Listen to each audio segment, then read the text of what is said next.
How to put picture behind text in Excel. Hello and welcome back everybody. In today's video, we are going to provide you with a step-by-step tutorial that we can follow if we want to do so. So without any delay, let's just dive right into the video and get started.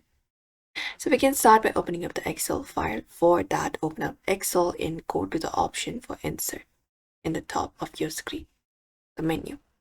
And click on pictures and select a picture. You can choose a big image. You can just go and insert it. For now, I would like to basically choose this image and insert it. After you've inserted it, what we can do is we can click on the picture like this and we can resize it. We have the option of resize that we can use in order to resize it and place it wherever we want.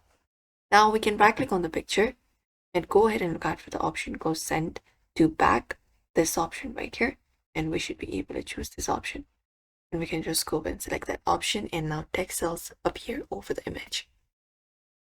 If you can't click on the option go send to back, what we can do is we can just go over and use the picture format tab after selecting the image. So look out for the picture format tab and go ahead and select the option of send backward or send to back, and that should also do it for us.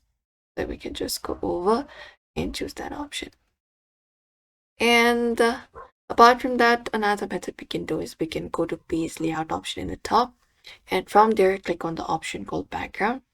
After that, we can just go over and look out for pictures, and again select up the picture, click on insert, and when we do, it will be appearing like this, and this shows the image behind the sheet cells, but it usually does not print. And that's it. Usually these are the methods you can follow for now. So we hope this video was helpful. Give this video a like and subscribe for more.